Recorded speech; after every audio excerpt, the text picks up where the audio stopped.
Hi friends, ಎಲ್ಲರೂ ಹೇಗಿದ್ದೀರಾ? ನೀವೆಲ್ಲ ತುಂಬ ಚೆನ್ನಾಗಿದ್ದೀರಾ ಅಂತ ಅಂದ್ಕೊಳ್ತೀನಿ.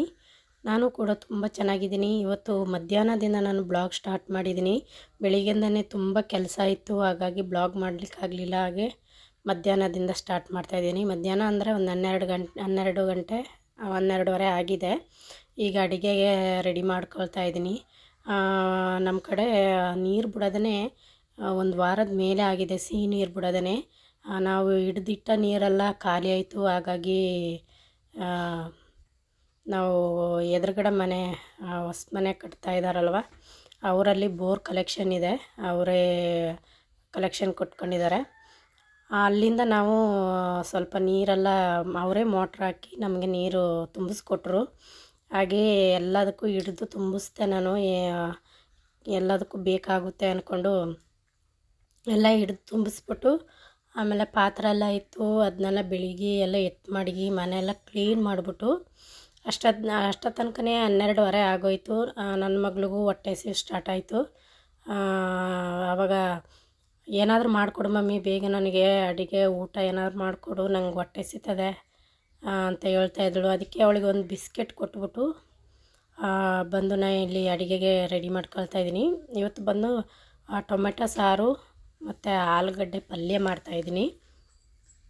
ತುಂಬ ಚೆನ್ನಾಗಿರುತ್ತೆ.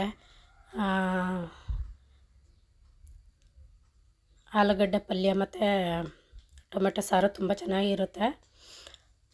ಮೊದಲೇ ನಾನು ಅನ್ನ ಕೂಗಿಸಿ ಇಟ್ಕೊಂಡಿದ್ದೀನಿ ಕುಕ್ಕರಲ್ಲಿ. ಅನ್ನ ಒಂದು ಆಯಿತು, ಈಗ ಸಾರಿಗೆ ರೆಡಿ ಮಾಡ್ಕೊಳ್ತಾ ಇರೋದು. ಫಸ್ಟು ಸಾಸಿವೆ ಹಾಕಿ, ಎಣ್ಣೆ ಕಾದ್ಮೇಲೆ ಸಾಸಿವೆ ಹಾಕಿ, ಆಮೇಲೆ ಸ್ವಲ್ಪ ಈರುಳ್ಳಿ ಹಾಕಿ ಚೆನ್ನಾಗಿ ಫ್ರೈ ಮಾಡ್ಕೊಳ್ತಾ ಇದ್ದೀನಿ.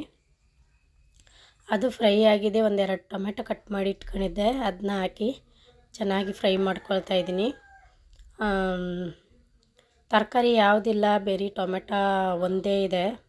ತರಕಾರಿ ಸಾಯಂಕಾಲ ಹೋದರೆ ತಗೊಬರ್ಬೇಕು ಮಾರ್ಕೆಟಿಂದ. ಇಲ್ಲಿ ನನಗೆ ಮನೆ ಹತ್ರ ಬಂದಾಗ ಬೆಳಿಗ್ಗೆ ತಗೊಳಕ್ಕಾಗಲಿಲ್ಲ, ಕೆಲಸನೇ ಇತ್ತಲ್ವ ಮನೇಲಿ. ಹಾಗಾಗಿ ಯಾವುದೂ ತರಕಾರಿಗಳು ತಗೊಳಕ್ಕಾಗಲಿಲ್ಲ. ಈಗ ಇನ್ನೊಂದು ಸೈಡ್ಗೆ ನಾನು ಟೊಮೆಟೊ ಸಾರನ್ನ ಶಿಫ್ಟ್ ಮಾಡಿಬಿಟ್ಟು ಈ ಕಡೆಗೆ ಆಲೂಗಡ್ಡೆ ಫ್ರೈ ಮಾಡೋಕ್ಕೆ ಮಡಗಿದ್ದೀನಿ. ಆಲೂಗಡ್ಡೆನ ನಾನು ಸ್ವಲ್ಪ ದಪ್ಪದಾಗಿ ಕಟ್ ಮಾಡಿ ಇಟ್ಕೊಂಡಿದ್ದೀನಿ, ಅಂದರೆ ಅದು ತಿನ್ನೋಕ್ಕೆ ಸಿಕ್ಕಬೇಕು ಚೆನ್ನಾಗಿ. ಹಾಗಾಗಿ ನಾವು ಜಾಸ್ತಿ ಆಲೂಗಡ್ಡೆ ತಿಂತಾ ಇರ್ತೀವಿ. ನನಗೆ ಆಲೂಗಡ್ಡೆ ಅಂದರೆ ತುಂಬ ಇಷ್ಟ. ಆಲೂಗಡ್ಡೆ ಬಜ್ಜಿ ಮಾಡ್ತೀನಿ, ಆಲೂಗಡ್ಡೆ ಫ್ರೈ ಮಾಡ್ಕೊಂಡು ತಿಂತಾಯಿರ್ತೀನಿ, ಈ ಥರ ಪಲ್ಯನೂ ಮಾಡ್ಕೊಂಡು ತಿಂತಾಯಿರ್ತೀನಿ. ಒಟ್ಟಿನಲ್ಲಿ ಆಲೂಗಡ್ಡೆನ ಯಾವುದಕ್ಕಾದರೂ ಹಾಕಿ ನಾನು ಬಳಸ್ತಾ ಇರ್ತೀನಿ. ಇಂಥದಕ್ಕೆ ಅಂತ ಹೇಳೋಕ್ಕಾಗಲ್ಲ. ಬೇಳೆ ಸಾರಿಗೂ ಹಾಕ್ತೀನಿ ಆಲೂಗಡ್ಡೆ, ತರಕಾರಿ ಸಾರಿಗೂ ಹಾಕ್ತೀನಿ ಆಲೂಗಡ್ಡೆನ. ಯಾವುದೇ ಒಂದು ಸಾರು ಮಾಡಿದ್ರೂ ಒಂದು ಆಲೂಗಡ್ಡೆ ಆದರೂ ಇರಲೇಬೇಕಂದ್ರೆ ಆಲೂಗಡ್ಡೆ ನನ್ನ ಫೇವ್ರೇಟ್ ಆಗಿಬಿಟ್ಟಿದೆ. ಹಾಗೆಯೇ ನನ್ನ ಮಗಳಿಗೂ ಫೇವ್ರೇಟ್ ಆಗಿಬಿಟ್ಟಿದೆ. ಹಾಗೆ ಆಲೂಗಡ್ಡೆನ ಚೆನ್ನಾಗಿ ಎಣ್ಣೆಲಿ ಸ್ವಲ್ಪ ಫ್ರೈ ಮಾಡ್ಕೊಳ್ತಾ ಇದ್ದೀನಿ, ಉಪ್ಪು ಹಾಕ್ಬಿಟ್ಟು. ಒಂದು ಸ್ವಲ್ಪ ಅರಶಿನ ಹಾಕ್ಕೊಂಡಿದ್ದೀನಿ.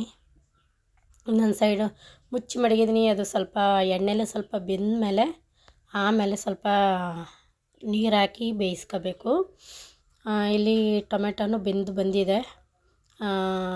ಇದಕ್ಕೆ ಸ್ವಲ್ಪ ಖಾರದ ಪುಡಿ ಹಾಕ್ಬಿಟ್ಟು ಇನ್ನೊಂದು ರೌಂಡು ಸೌಟ್ ಆಡಿಸಿ, ಆಮೇಲೆ ಸ್ವಲ್ಪ ಎಣ್ಣೆಲಿ ಸ್ವಲ್ಪ ಫ್ರೈ ಆಗಬೇಕು ಖಾರದ ಪುಡಿ. ಹೀಗೆ ಮಾಡ್ತಾಯಿದ್ದೀನಿ ನೋಡಿ. ನನ್ನ ಬೆನ್ನ ಹಿಂದೆ ನಿಂತಿದ್ದಾಳೆ ನನ್ನ ಮಗಳು. ಆಯಿತಾ ಬೇಗ ಅಂತ ಕೇಳ್ತಾನೆ ಇದ್ದಾಳೆ. ಅವಳು ಅರ್ಜೆಂಟಿಗೋಸ್ಕರ ನಾನು ಬೇಗ ಮಾಡಬೇಕಾಗಿತ್ತು. ಏನಾದರೂ ಒಂದು ತರಲೆ ಮಾಡ್ತಾನೆ ಇರ್ತಾಳೆ. ಆಮೇಲೆ ಮಕ್ಕಳು ಇದ್ದಾಗ ಟೈಮಿಗೆ ಸರಿಯಾಗಿ ಏನಾದ್ರು ಸಿಕ್ಬಿಡ್ಬೇಕು ಅವ್ರಿಗೆ ತಿನ್ನೋಕ್ಕೆ ಮಾಡೋಕ್ಕೆ. ಹಾಗಾದರೆ ಅವರು ತಿನ್ಕೊಂಡು ಉಣ್ಕೊಂಡು ಆಟ ಆಡ್ಕೊಂಡು ಇರ್ತಾರೆ. ನಮ್ಮ ಥರ ಅಲ್ಲ, ನಾವು ಸ್ವಲ್ಪ ಹಸು ಆದ್ರೂ ತಡ್ಕೊಂಡು ಇದ್ದುಬಿಡ್ತೀವಿ. ಆಮೇಲೆ ತಿನ್ನೋಣ ಅಂದ್ಕೊಂಡು ಮಕ್ಕಳು ಆಗಲ್ಲ, ಅವ್ರಿಗೆ ಹಸ್ದುಬಿಟ್ರೆ ಆವಾಗಲೇ ತಿನ್ನೋಕ್ಕೆ ಏನಾದ್ರು ಬೇಕು. ಡೈಲಿ ಏನಾದರೂ ಇರೋಕ್ಕಿತ್ತು, ಇವತ್ತು ಎಲ್ಲ ಖಾಲಿಯಾಗಿಬಿಟ್ಟಿದ್ದು. ಬೆಳಿಗ್ಗೆ ಮಾಡಿದ್ದು ರೊಟ್ಟಿ ಸಹ ಖಾಲಿಯಾಗಿಬಿಟ್ಟಿತ್ತು. ಈಗ ಈ ಟೊಮೆಟೊ ಸಾರಿಗೆ ನಾನು ಹಾಕಿದ್ನಲ್ಲ, ಬೆಳಿಗ್ಗೆ ನಾನು ಸ್ವಲ್ಪ ಚಟ್ನಿ ಉಳಿದಿತ್ತು, ಅದನ್ನೇ ಯಾಕೆ ವೇಸ್ಟ್ ಮಾಡೋದು ಅಂದ್ಕೊಂಡು ಈ ಟೊಮೆಟೊ ಸಾರಿಗೆ ಹಾಕಿದ್ದೀನಿ. ತುಂಬ ಚೆನ್ನಾಗಾಗುತ್ತೆ ಮಾತ್ರ. ಅದನ್ನ ಹಾಕ್ಬಿಟ್ಟು ಚೆನ್ನಾಗಿ ಹಸಿ ವಾಸನೆ ಹೋಗೋವರೆಗೂ ಚೆನ್ನಾಗಿ ಫ್ರೈ ಮಾಡ್ಕೋಬೇಕು. ಈ ಕಡೆ ನಾನು ಇದಕ್ಕೆ ಸ್ವಲ್ಪ ಆಲೂಗಡ್ಡೆಗೆ ಖಾರದ ಪುಡಿ ಎಲ್ಲ ಹಾಕಿ ಚೆನ್ನಾಗಿ ಮಿಕ್ಸ್ ಮಾಡಿಬಿಟ್ಟು ಸ್ವಲ್ಪ ನೀರು ಹಾಕಿ ಸ್ವಲ್ಪ ಅದೆಲ್ಲ ಹಿಡಿಬೇಕು, ಅದಕ್ಕೆ ಮುಚ್ಚಿ ಬೇಯಿಸ್ತಾ ಇದ್ದೀನಿ. ಈ ಕಡೆ ನೋಡಿ ಇದು ಹಸಿ ವಾಸನೆ ಹೋಯಿತು, ಚೆನ್ನಾಗಿ ಎಣ್ಣೆ ಬಿಟ್ಟು ಬಂತು. ಈಗ ಇದಕ್ಕೆ ನಮಗೆ ಸಾರು ಎಷ್ಟು ಬೇಕು ಅಷ್ಟು ನೀರು ಹಾಕ್ಬಿಟ್ಟು ಒಂದೆರಡು ಸಲ ಕುದಿಸ್ಬಿಟ್ರೆ ಸಾರು ಆಗೋಯ್ತು. ರುಚಿನೂ ಚೆನ್ನಾಗದೆ. ಒಂದು ಸ್ವಲ್ಪ ಉಪ್ಪು ಬೇಕಾಗಿತ್ತು, ಉಪ್ಪು ಹಾಕದೆ ನೋಡಿ. ಈ ಕಡೆ ಆಲೂಗಡ್ಡೆನೂ ಕುದ್ದು ಬಂತು. ಅದರಲ್ಲಿ ನಾನು ಚಟ್ನಿ ಇನ್ನೂ ಸ್ವಲ್ಪ ಉಳಿಸ್ಕೊಂಡಿದ್ದೆ, ಇದು ಎರಡಕ್ಕೂ ಹಾಕ್ತಾಯಿದ್ದೀನಿ. ಈಗ ಹಾಕಿರೋ ಚಟ್ನಿ ಎಲ್ಲ ಹಿಡ್ದು ನಾನು ಹಾಕಿರೋ ನೀರೆಲ್ಲ ಹಿಡಿದು ಚೆನ್ನಾಗಿ ಡ್ರೈ ಆದರೆ ಅದು ಪಲ್ಯ ಆಯಿತು ನೋಡಿ. ಪಲ್ಯ ರೆಡಿ ಆಯಿತು, ಬೆಂದಿದೆ ಚೆನ್ನಾಗಿ. ಈಗ ಫಸ್ಟು ನನ್ನ ಮಗಳಿಗೆ ಊಟ ಕೊಟ್ಬಿಡ್ಬೇಕು. ಅವಳಿಗೆ ಅನ್ನ ಹಾಕ್ಕೊಂಡಿದ್ದೀನಿ, ಹಾಗೆ ಸ್ವಲ್ಪ ಸಾರು ಹಾಕ್ಕೊಂಡು ಫಸ್ಟ್ ಅವಳಿಗೆ ಕೊಡ್ತಾಯಿದ್ದೀನಿ. ಅವಳು ನನ್ನ ಬೆನ್ನ ಹಿಂದೆನೇ ಇದ್ದಾಳೆ, ಆಲೂಗಡ್ಡೆ ಹಾಕು ಆಲೂಗಡ್ಡೆ ಹಾಕು ಅಂತ ಹೇಳ್ತಾನೇ ಇದ್ದಾಳೆ.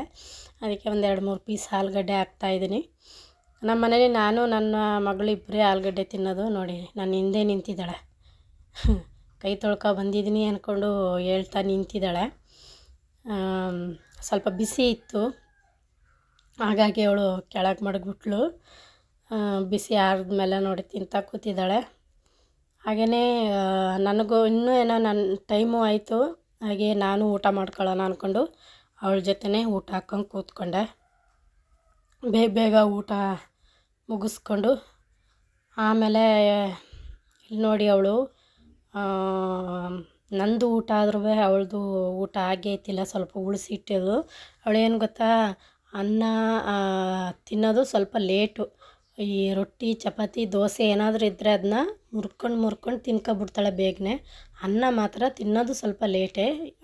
ಆಮೇಲೆ ನಾನು ತಿಂದಾದ್ಮೇಲೆ ನನಗೆ ತಗೊಬಂದು ತಿನ್ನಿಸ್ಕೊಡು ಅಂದ್ಕೊಂಡು ಕೊಟ್ಟಳು. ಆಮೇಲೆ ಅವಳಿಗೂ ತಿನ್ನಿಸ್ಬಿಟ್ಟು ಸ್ವಲ್ಪ ಹೊತ್ತು ರೆಸ್ಟ್ ತಗೊಂಡು ಎದ್ಬಿಟ್ಟು ನಾನು ಸಬ್ಸಿಗೆ ಸೊಪ್ಪು ತಗೊಂಡಿದ್ದೆ, 2 ಕಂತೆ ಸಬ್ಸಿಗೆ ಸೊಪ್ಪು. ಅದರಲ್ಲಿ 1 ಕಂತೆ ಸಬ್ಸಿಗೆ ಸೊಪ್ಪನ್ನ ಬಿಡಿಸಿ ಇಟ್ಕೊಳ್ತಾಯಿದ್ದೀನಿ, ಯಾಕೆಂದರೆ ನಾನು ವಡೆ ಮಾಡೋಕ್ಕೆ ನೆನೆಸಿಟ್ಕೊಂಡಿದ್ದೀನಿ ಕಡಲೆಬೇಳೆನ. ಇದರಲ್ಲಿ ಜಾಸ್ತಿ ಸಬ್ಸಿಗೆ ಸೊಪ್ಪು ಹಾಕ್ತಾಯಿದ್ದೀನಿ. ಮಾಮೂಲಿ ವಡೆಗಳಿಗೆ ಸ್ವಲ್ಪ ಕೊತ್ತಂಬರಿ ಸೊಪ್ಪು, ಸ್ವಲ್ಪ ಸಬ್ಸಿಗೆ ಸೊಪ್ಪು ಹಾಕಿ ಮಾಡ್ತಾರೆ, ಆದರೆ ಇದರಲ್ಲಿ ನಾನು ಜಾಸ್ತಿ ಸಬ್ಸಿಗೆ ಸೊಪ್ಪು ಹಾಕಿ ಮಾಡ್ತಾಯಿದ್ದೀನಿ. ತುಂಬ ಚೆನ್ನಾಗಿರುತ್ತೆ. ಈಗ ನೋಡಿ ಸುಮಾರು ದಿನ ಆದಮೇಲೆ ಮಳೆ ಹುಯ್ತಾ ಇದೆ ನಮ್ಮ ಕಡೆ. ಫುಲ್ಲು ಗಾಳಿ ಬರ್ತಾಯಿತ್ತು, ಈಗ ಮಳೆ ಹುಯ್ತಾ ಇದೆ. ಇದೊಂದು ಸಂಜೆ 4:15 ಆಗಿರ್ಬೋದೇನೋ ಮಳೆ ಹುಯ್ಯಾಗ. ಇಲ್ಲಿ ನೋಡಿ ನಾನು ಕಡಲೆಬೇಳೆ ನೆನೆಸಿಟ್ಕೊಂಡಿದ್ದೆ, ಎಲ್ಲ ಆಡಿಸಿ ಆಗಿ ನೋಡಿ ಮಿಕ್ಸ್ ಮಾಡಿದ್ದೀನಿ. ಬರೀ ಸೊಪ್ಪೇ ಕಾಣ್ತಾ ಇದೆ ನೋಡಿ, ಬರೀ ಸಬ್ಸಿಗೆ ಸೊಪ್ಪೇ ಕಾಣ್ತಾ ಇದೆ, ಆದರೆ ಅಷ್ಟು ರುಚಿಯಾಗಿರುತ್ತೆ. ಎಣ್ಣೆಗೆ ಬಿಟ್ಟರೆ ಅಂತೂ ಘಮ ಘಮ ಅಂತ ಬರ್ತಾ ಇರುತ್ತೆ. ಅದ್ರ ಪರಿಮಳಕ್ಕೆ ತಿನ್ಕೋಬೇಕು ಅಂತ ಅನ್ನಿಸ್ತಾ ಇರುತ್ತೆ, ಅಷ್ಟು ಚೆನ್ನಾಗಿರುತ್ತೆ.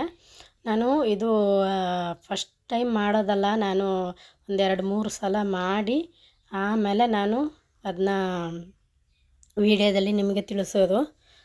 ತುಂಬಾ ಚೆನ್ನಾಗಿರುತ್ತೆ ಇದು. ಸಂಜೆ ಟೈಮು ಟೀಗೆ ನಾನು ಮಾಡ್ತಾಯಿರೋದು ನೋಡಿ. ತುಂಬ ಚೆನ್ನಾಗಿ ಬಂದಿದೆ, ತಿನ್ನೋಕ್ಕೂ ತುಂಬ ಚೆನ್ನಾಗಿದೆ. ಫ್ರೆಂಡ್ಸ್, ನಾನು ಈ ವಿಡಿಯೋನ ಇಲ್ಲೇ ಎಂಡ್ ಮಾಡ್ತೀನಿ. ನಾನು ನಾಳೆನ ವಿಡಿಯೋದಲ್ಲಿ ಸಿಗ್ತೀನಿ. ವಡೆ ಮಾತ್ರ ತುಂಬ ಚೆನ್ನಾಗಿದೆ, ಗರಿ ಗರಿಯಾಗಿದೆ, ತುಂಬ ಚೆನ್ನಾಗಿ ಬಂದಿದೆ. ಯಾರು ನನ್ನ ಚಾನಲ್ ನೋಡ್ತಾ ಇದ್ರೆ ದಯವಿಟ್ಟು ಸಬ್ಸ್ಕ್ರೈಬ್ ಮಾಡ್ಕೊಂಡು ನೋಡಿ. ಹಾಗೆಯೇ ಫ್ರೆಂಡ್ಸ್ ಆ್ಯಂಡ್ ಫ್ಯಾಮ್ಲಿಗೆ ಶೇರ್ ಮಾಡಿ, ಲೈಕ್ ಮಾಡಿ, ಕಮೆಂಟ್ ಮಾಡಿ. ನಿಮ್ಮ ಕಮೆಂಟ್ಗಳು ಓದೋಕ್ಕೆ ನನಗೆ ತುಂಬಾ ಇಷ್ಟ ಆಗುತ್ತೆ. ಹಾಗೆಯೇ ನಾಳೆನ ವಿಡಿಯೋದಲ್ಲಿ ಸಿಗ್ತೀನಿ. Thank you friends.